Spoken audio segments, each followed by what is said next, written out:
it's plain to see. I wanna be famous.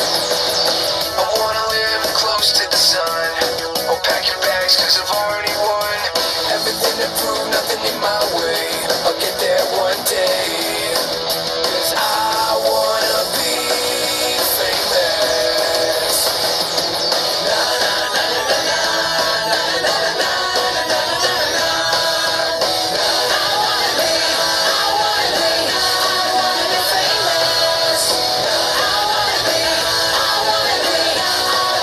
famous.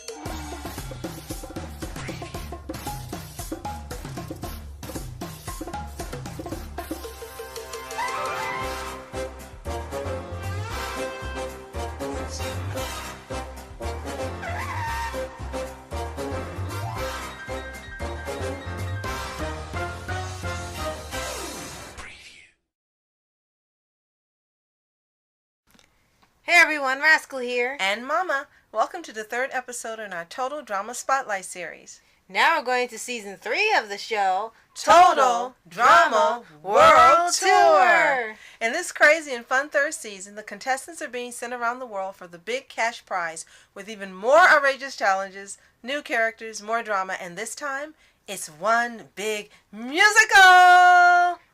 Yes, because clearly we haven't done enough of those in the world. But they made it so fun! Yeah, that was really... part of it, what made it really fun about it was the songs were never irritating or they didn't work or they were just thrown together. Mm-hmm. They really took the time and did these really fun songs. The lyrics are funny. Mm-hmm. They're catchy. Each one had a different theme or genre. Mm-hmm. And the funniest part is they were forced to do it because in the first episode, Chris explains, if you don't sing, you're automatically kicked out of the show. So if you don't sing or make up something on the spot, you're out. I love it because I recognized every song but one. I was like, this is a real song. This is a real song. You knew the song that the melody was coming from. Uh-huh. So it was great, as usual. I mean, bravo to them making another series. We didn't think they could make it interesting. We didn't think it was going to be great. And then when we saw it, it was like, wow, they did it yet again. Yeah. And I know some people are probably like, meh, because of course it's their songs. But like I said, they're just so well done and they're catchy. And I think everyone just has so much fun doing it at the same time while they were recording because there's just a lot of creativity for doing just as much as they did the show. Mm-hmm. And this is my absolute favorite season, not just because of the song, but because of how outrageous and over the top they were this season. Like everyone was just level 10 crazy, level 10 fun, level 10 drama. Yeah, they wanted that $1 million. And they had some great songs that they parodied. I know that you liked, I think, every single song. Just about. Yeah. And I was surprised, like, when we had one Bridget saying something that I'm sorry, and you said that was a real song, actually, and it was the same tune, the outfit. Until they got, the later lyrics, but in the beginning it was like, oh, okay, yeah. Mm-hmm. So they researched all these songs, and they did what is it, AC/DC with the Shearing Sheep song. Yes. And then they did one was ABBA, it's We Build Gwen's Face. That's funny, because I told you what all these songs were. Yeah, because you just told me. That was funny. And then the Come Fly With Us. It was like the Broadway style song. Right. So it was, like you said, it was really creative, really fun, and I don't think they could have done this season better. Mm-hmm. So tell them what the premise of this season was. Okay, if you watched our Total Drama Action Spotlight before this, they had a hour-long special at the end of the season where they wanted to get their fame back after they thought they were going to lose it. And Chris had them participate in another season, and this time they go around the world in this giant jet that shouldn't be flying, and for $1 million, and they go to all these different places across the world and compete in challenges they've somehow got permission to do from these people to do and put these kids' lives in danger. And basically it's the same thing as the other 2 seasons, but this time there's also this, you get lost in whatever country you're on, because when you get kicked out, you're literally kicked out of the plane, and you just land wherever you are, and you have to wait for someone to come get you. And the great thing that was really hilarious is we're supposed to believe that they're making up these songs on the spot. He says, make up lyrics, do it now, like you said, or you're eliminated. Yeah. So all these wonderfully catchy, perfectly melodized songs they made on the spot. Right. I'm like, they always say, like, how do you know what lyrics are coming next? You just made them up. Another thing is also that the places they went to, which, probably came back in the Ridiculous Rape spinoff, they went to New York, Paris, London, Japan, China, even Newfoundland, which you found out was Chris's hometown. Right. So they went to a lot of places. They kicked him out. Oh! But they went to a lot of places. And they also had 2 new characters for this season. They had Alejandro and Sierra. Right. And the funny thing about Alejandro, from the minute he was on there thinking, okay, he's just going to be like another villain like Heather. But he said it himself, and eventually people found out Heather is a saint compared to him. He will backstab every single person on that plane to win, including Heather. I guess he was the senior. That was pretty much her competition there. And Sierra was the Total Drama super fan who finally got to be on the show, and with Cody. With her Codykins. Oh man, both these characters, they didn't even feel out of place. Sometimes what people worry about when they have new characters to the show is like, are they going to be worn out? They're going to be forced into the plot like you're supposed to accept they're there, but no, they were so crazy like the rest of these people, add something new to the table. They fit right in, and then you were just waiting to see what they would say next, just like the rest of the cast. They made sure that they were extreme. I mean, they were both extreme from the beginning. It didn't like you thought they were one way, and then it was revealed that they were cuckoo.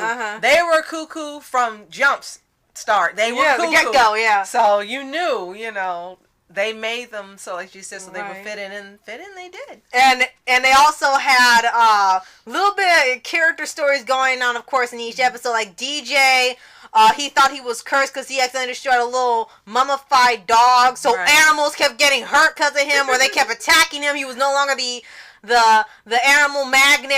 Everything wanted to attack him.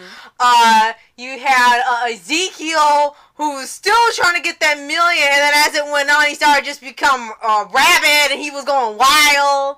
And then you had this sort of love triangle with Duncan and Courtney and Gwen, and you boyfriend Stanley! And it got messy. Right? And of course, he had the aftermath, which had its own storyline, and every time someone got kicked off from that show, they would cause mess on there too. And every time when Alejandro would mess with a girl and they found out he was like a snake, they would keep telling like, don't fall for this, he is a liar, and it was hilarious. So I think it was nice they had the different locales, as you said. They traveled all over the world tour, and how you didn't get to see them like on some of these reality shows where they go across everywhere and you get to see all the sights and the landmarks and everything. It was like, sing the songs. This is about singing the songs and not getting eliminated. It wasn't about tourism. Right. No, they're not that much comfort. No. Sing the songs or you're out of here. Right. And do the challenge or you're eliminated. Like, everything was like, you gotta hurry up and do this. The only thing they got to do was if a team or a person won, they got first class treatment, and they had this luxurious room there where they could wait on hand and foot. They had gourmet food. They had servants. And like, everyone want to win first class now. And they also had it was the people from one of the celebrity shows. They had Blaney. Oh, that's she was added later on to replace someone else who got kicked off. Yeah, and she came in on the one where they went to where they went to China. No, they went to another place, and she got introduced later on, but she didn't stay too long. And Blaney was fake.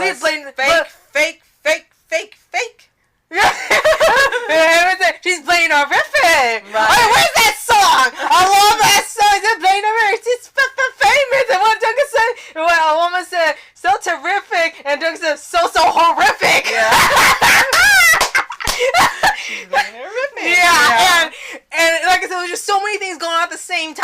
the challenges and just how they had all play out at the same time, and with the songs, and with the Alejandro trying to backstab everyone, get them booted off. It was just it's a madhouse playing.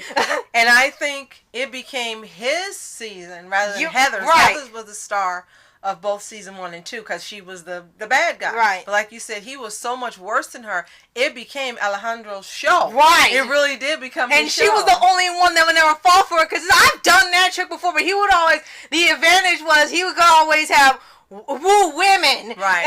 And he could always, trick them and stuff, and they wouldn't realize until it was already over that he was a snake, and only Heather was the only one that could ever see it. And she, I am on you. You are not gonna steal my chance. And he was never afraid of her. He was just like playing with her too. And he also took Justin's place, because remember before they were like, Justin, yeah, but they started swooning over Alejandro. The way they swooned over Justin. Right. And remember for Justin season 1 where he never said anything, he would just have his music and he would have his shirt off and stuff. And then season 2, he lost the hotness for them because he started talking. Right. And then he realized how stupid he was and how much he relied on his looks for everything. And it's like, Brain, I know we haven't talked in a while, but we need to work together. Oh my God. It was like, wow, maybe this is why you didn't talk the first season, because there's people that he stopped getting the attention of the girls on there. They wouldn't listen to him. They wouldn't fall for him. Right. No one was doing stuff for him. He was like, I'm losing my charm. So Alejandro seemed to be like a compilation between Heather and Justin for his character. And then it was so funny when you told me there was one voice actor, and then he was replaced by another later. And his real name was Alex. Right. Yeah, for some reason, he just did not want to come back. It was never explained. They just said we had to replace him. He didn't want to come back and do the voice in another season. Right. So they just went ahead and got a sound-alike. And people could easily tell it wasn't him because he was missing that Latin accent there. And there was just something in the voice you knew that it was soothing, but something sinister about it. Right. What would you say you missed? Were there any characters you missed in World Tour that were in season 2 that weren't in season 3? I think pretty much Jeff, he didn't get to compete. They still had the Aftermath special, and they kind of changed locations every now and then because when they got closer to the finale, they had to move the Aftermath show to Hawaii for the finale. Right. He didn't get to compete because of what happened in that 1 hour special. Right. So he didn't get to... Right, so he didn't get to compete with Bridget. She made it, but he didn't. Right. And he had to host the show by himself. He was crying and stuff till she could come back. And that's pretty much all I missed. But they have very few characters that weren't already favorites competing. Like the only ones that took out, I think they took out Eva. They took out the BFFs, or Katie and Sadie. Eva. I think Justin didn't make it. And he and his brain couldn't make it. Noah made it somehow. He's from like the earlier when they first got kicked out. Yeah, he made it. E-Scope. Oh, E-Scope. Not Ezekiel. Oh, not Homeschool. Oh, E-Scope. Yeah, she made it. Right. Oh, and then for her, they had this really crazy thing when they were in Jamaica. She hit her head and was unconscious for a while, and they thought something was wrong. And she woke up. She woke up as a genius, and she solved the formula for time travel. And she was intellectual, and the government took her away for stuff. They have been chasing her the past 2 seasons. They finally got her. Yeah, I just figured out the formula for time travel. She was no longer cuckoo. She was intelligent, and she was doing all these equations. So it was and stuff. time for her to go because the craziness is what I loved about Izzy. It was like, bye-bye. So, oh man, just like this. If you haven't seen this season yet, like if you just came on here and you finished on the first 2 seasons, you gotta watch season 3. Unfortunately, it's not on Netflix for some reason. They took off seasons 3 and 4, and we don't know why. Right. But they do have it on YouTube. They have an official channel. You can watch it because it is, like I said, the best season of the time with the original cast and the songs and everything. It was just fantastic. And this is the season where Chris started to get even more torturous in the challenges. He, at first you knew he was a little, narcissistic, self-absorbed, blah, blah, blah. But he wasn't cruel. This was the beginning of the end of Chris because in this one, he began to be really, really cruel with no concerned for their safety or anything. The only time he had to change is if he got a call from his producer. Right. Or blatantly had something with the lawyers. He's okay, do this, we gotta change this, gotta change that. And there was a time he actually was gonna do something nice for them, and then they screwed it up. And it was like, why'd you do that? You missed your one chance. Right. And that was the competition for Chris was a little bit for blatantly, because like I said, she was pretty much as much as a glory hog as him, but she was getting so many privileges, like Courtney. Somehow she was able to get all these privileges and immunity and stuff. Eventually they kicked her out because she was starting to win everything, so she didn't last too long. Right. So this season is just as awesome as seasons 1 and 2. But again, it's more high energy, more traveling. It's just fast paced from beginning to end. It never slows down. It never gets boring. So if you haven't watched Total Drama World Tour, now's the time to do so. Yes, and if you're also a fan of musicals, you will love this and you'll recognize a lot of songs from, as you said, different genres, and probably from the 90s and 2000s, the songs came. Right. All right, so join us next time for season 4 with Total Drama Revenge of the Island. I'm Rascal Entertainment. And I'm Mama Entertainments. Have a toontastic day. Peace. And reporters sitting, flashing lights, trying to walk around, man, who the hell are you? What you want to do? Well, man, it's on you. Man, it's on you. With her in my dreams, she was my queen. A castle in the mountaintops, rivers and streams. Plucking sunlight.